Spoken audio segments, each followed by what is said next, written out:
Hi everyone, कैसे हैं आप सभी लोग। तो अभी दोस्तों टाइम जो है 5 बज चुके हैं, सुबह के मॉर्निंग का टाइम है। तो अभी मैं जस्ट सीधे सो के ही उठा था मैं। तो मैं सोचा आप लोगों के लिए मैं ब्लॉग शूट कर लूँ। तो अभी रूम की लाइट ऑन की मैंने, और रूम की लाइट ऑन करके थोड़ा बाहर चलते हैं छत की तरफ और घूम के आते हैं, थोड़ा अपने आप को रिलैक्स करते हैं, फ्रेश करते हैं। और सुबह की जो हवा है ना, बहुत ज़्यादा प्योर एकदम और बिल्कुल ठंडी हवा होती है। तो बहुत अच्छा मौसम है। अभी इस टाइम अंधेरा ही हो रहा है, इस टाइम सुबह का टाइम 5 बजे तक अंधेरा ही रहता है, वो 5:30 के करीब रोशनी होती है। तो अभी इस तरीके का मौसम है, बस मौसम बहुत ही ज़्यादा ठंडा है और बहुत अच्छा लग रहा है। बारिश भी हो रही थी बीच बीच में रुक रुक के। तो अभी सीधे हम रूम में चलते हैं और रूम में चल के अपना लगाते हैं, अभी क्या काम करेंगे, सेशन लगाएंगे अपना। तो अभी मैं सीधा अपनी टेबल पे आ गया और मैं अभी सुबह का टाइम है मॉर्निंग का, तो मुझे आज रनिंग करने नहीं जाना है बिकॉज अभी अंधेरा भी हो रहा है और ऊपर से मेरा तबीयत भी थोड़ा ठीक नहीं है, पैरों में पेन हो रहा है मेरे। इसलिए फिर मैं सोचा कि आज रनिंग करने नहीं जाता हूँ मैं। तो अभी मैं अपना सेशन लगा लेता हूँ मैं। अभी ये सेशन मेरा इस तरीके से रिवीजन का ही है। रात के टाइम क्या हुआ कि मैं रिवीजन किया, बस कुछ मेरे जो वो हैं उसमें रह गए थे टॉपिक्स रिवीजन करने के लिए, तो उनको मैं कवर कर लेता हूँ अभी सुबह के टाइम। उसके बाद आगे का जो हमारा सेशन होगा उसको हम कवर करेंगे।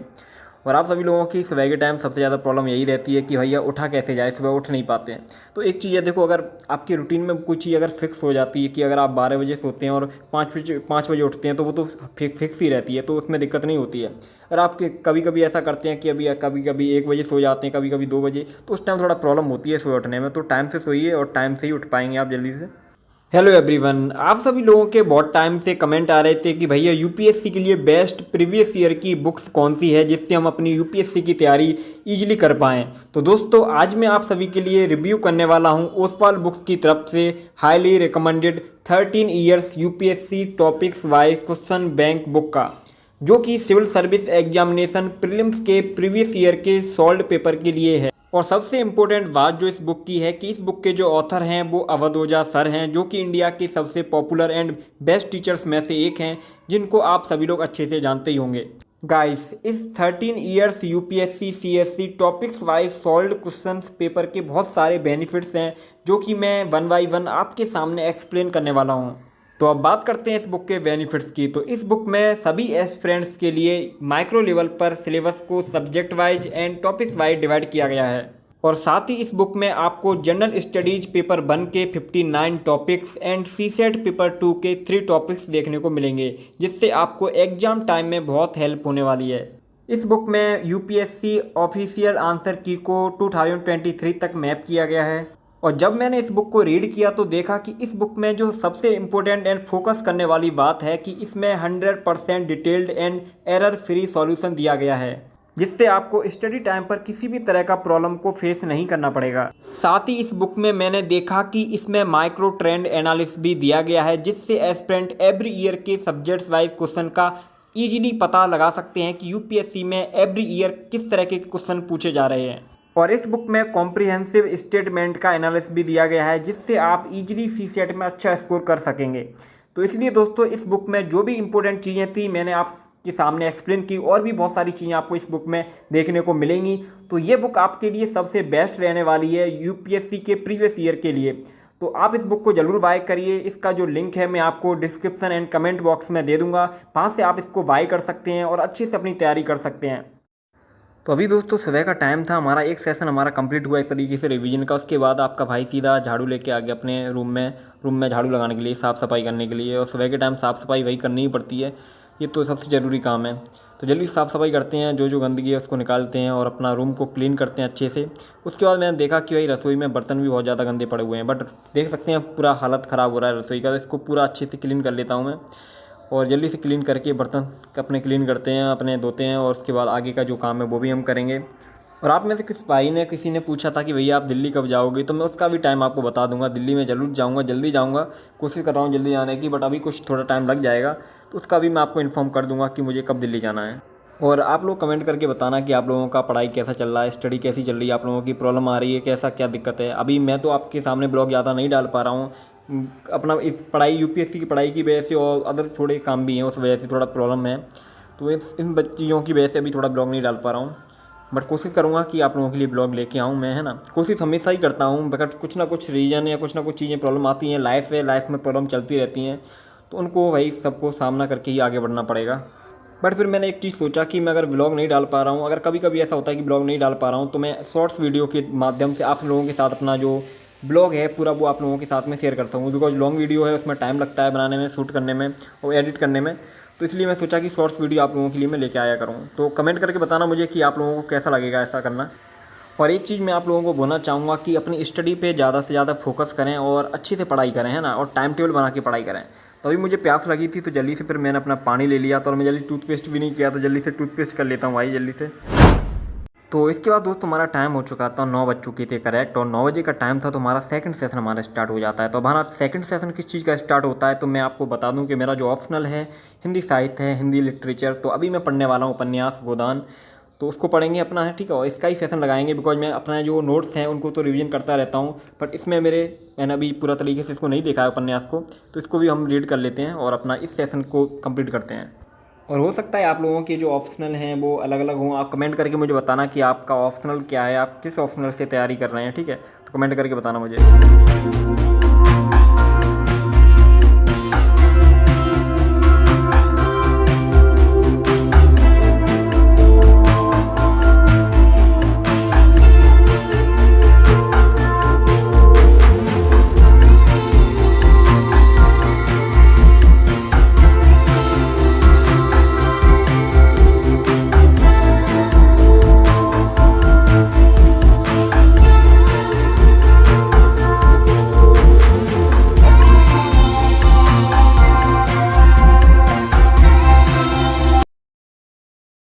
तो अपना ये वाला सेशन एंड करने के बाद भाई मेरे कपड़े जो थे बहुत ज़्यादा गंदे हो चुके थे। ज़्यादा नहीं है, मैं ज़्यादा कपड़े तो मेरे पास बहुत हैं, बट मैं क्या करता हूँ कि उतने ही कपड़े रखता हूँ जितने मैं पहन सकूँ, और गंदे हो जाएँ तो भाई धोने के टाइम हालत ख़राब होती है, तो उस टाइम मैं उतना ही रखता हूँ जितना पहनने लायक हो। रूम से हमें बाहर जाना ही कहाँ पर है, तो जितने कपड़े हैं उसी को धो लेते हैं। तो अभी 2 थे, इनको मुझे धोना है, वॉश करना है बिकॉज और भी कुछ पहनने के लिए है नहीं फिर। तो इसको लेके चलते हैं बाथरूम में और इसको धो के डालते हैं। अभी धूप भी है हल्की हल्की, बारिश भी आने लगती है, मौसम वैसा ही है, ठंडा है बट अच्छा मौसम है अभी के टाइम। मथुरा में थोड़ी बारिश ज़्यादा हो रही है अभी के टाइम पे।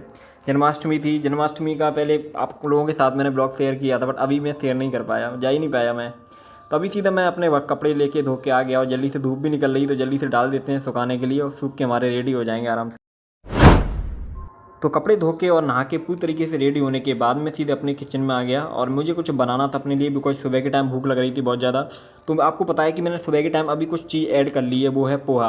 पोहा मुझे बहुत ज़्यादा फेवरेट था। मैं आपको बताता हूँ कि पोहा इतना पसंद मुझे क्यों हो गया। मैं एक बार जा रहा था अपनी कॉलेज के पास ही जा रहा था, तो वहाँ पे एक भैया हैं, वो पोहा हमेशा लगाते हैं। तो मैं फर्स्ट टाइम देखा कि ये क्या चीज़ है, मैं सच में बता रहा हूँ, फर्स्ट टाइम ही देखा मैंने येलो येलो कर का। मैं गया खाने के लिए, तो मुझे एक बार खाया तो बहुत ज़्यादा पसंद आया। उन्होंने बहुत सारी चीज़ें डाली थी, मूंगफली, हरा धनिया, मेरे पास जो जो चीज़ है वो मैं डाल लेता हूँ। पर उसके बाद फिर मैंने सोचा कि पहले मैं चने भी रखता था देसी, कभी कभी ऐसा कि होता कि मैं भूल जाता उनको डालना। फिर मैं सोचा कि ऐसी चीज़ मैं रखूँ अपने ब्रेकफास्ट में जो मेरे लिए सेशन के टाइम पे कोई प्रॉब्लम ना आए। खाना सुबह के टाइम नहीं बना सकता मैं, 12-1 बजे या ऐसे ही बन पाता है, तो इसलिए फिर मैंने क्या किया कि मैं पोहा लेके आ गया, और अभी पोहा ही मैं बना रहा हूँ। अपने जो भी चीज़ें डलती हैं इसमें, यूट्यूब से देख लिया था मैंने वीडियो उसको पोहा बनाने का, तो उसी से मैंने सीख लिया कि इजी वे में पोहा कैसे बनाएं, और बहुत कम टाइम लगता है, बहुत इजी भी होता है इसको बनाना। तो जल्दी से अपना मैंने टमाटर, प्याज, हरी मिर्च काट ली है, और इसमें जो जो चीज़ें डलती हैं वो रख ली हैं। ज़्यादा चीज़ें वैसे तो बहुत सारी चीज़ें चलती हैं, सबका बनाने का अलग अलग है, अगर अच्छा उससे बनाओगे तो, बट मेरे पास जितनी चीज़ें हैं वो मैं बना लेता हूँ जिससे जो चीज़ अच्छी बने, है ना। प्याज भी है, हरी मिर्च भी है, सब कुछ है। तो बनाते हैं जल्दी से पोहा हम, और बना के आपको लास्ट में दिखाऊंगा कि कैसे बनता है पोहा, ठीक है। और आप सभी लोग ब्रेकफास्ट में क्या क्या चीज़ें खाते हो इस पढ़ाई के टाइम पे, जो मुझे बता देना जरूर।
तो फाइनली दोस्तों आपके भाई का जो पोहा है वो बन के रेडी हो चुका है।